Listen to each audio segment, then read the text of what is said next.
Once in a while, schools make very rash decisions, coming up with a very unpopular set of rules. You may forget all those after you see the following bizarre rules commonly observed in Japanese schools. To ensure that each and every child is focused on studies and studies only, many high schools in Japan have placed a ban on romantic relationships. On school premises, the students cannot have open relationships with those of the opposite gender. In Japanese schools, students don't really go to cafeterias for their lunch. Instead, they are served in the classroom on their desks by other students who take turns on it. The lunch is fresh, hot, and prepared at the school by lunch ladies.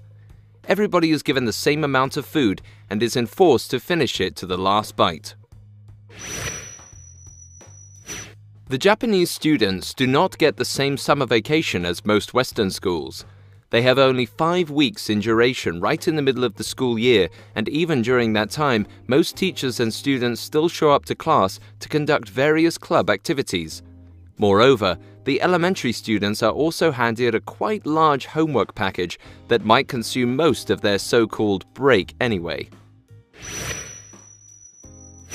In Japanese schools, the idea of a janitor is far-fetched. The school is regularly tidied up by the students and teachers themselves. This includes mopping, dusting, cleaning the erasers, and also scrubbing the toilets. This ensures that students learn the value of cleanliness and do not litter because later they would have to clean it up themselves. Japan saw only one-day weekends up until the year 1992. After that, the government realized that the policy should be relaxed a bit and people should be given time to de-stress on Saturday and Sunday. Nevertheless, many elementary and junior high schools ignored this policy and they still offer classes on Saturdays. Japanese culture is enriched with many high-context traditions. This includes the most important act of greeting. Before every class and after every lecture, the students get on their feet, greet the teacher and bow down to them.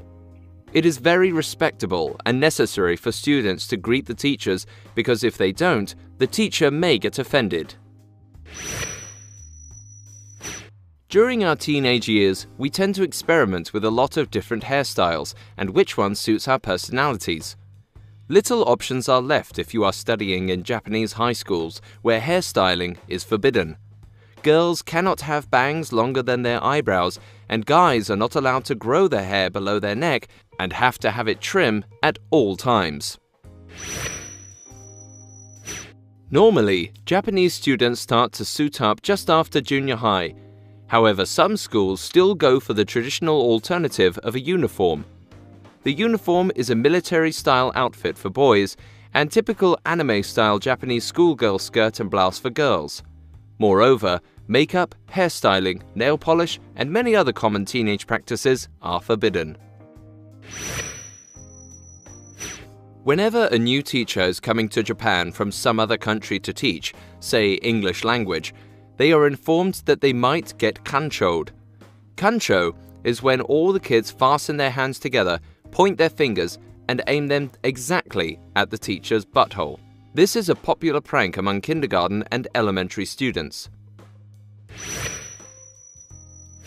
Sasumata is a pole made out of aluminium with 2 curved spikes on each edge. It comes all the way from an ancient samurai weapon. This weapon can be found all over schools in Japan. However, it is just for the purpose of self-defense. Suppose an intruder gets inside the school premises. The Sasumata can be used to restrain him. Almost all the Japanese elementary schools have a swimming pool in its premises.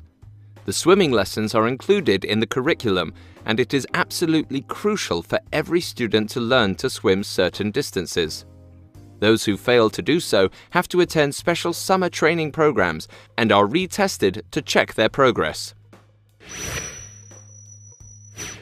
While in American schools, one could not imagine leaving 30-plus teenagers in a classroom without supervision, in Japanese schools there is rarely a concept of a substitute teacher. In case the main teacher is absent, the students are expected to study on their own and be on their best behavior. In most Japanese secondary schools, being unique or different is often considered a bad thing. They praise the philosophy that every student is the same, and to ensure this, every student with colored hair goes through the process where a teacher dyes his or her hair black. Individualism is not encouraged in Japanese schools, unlike those in the West. Hey guys, thanks for watching. Make sure to like and subscribe.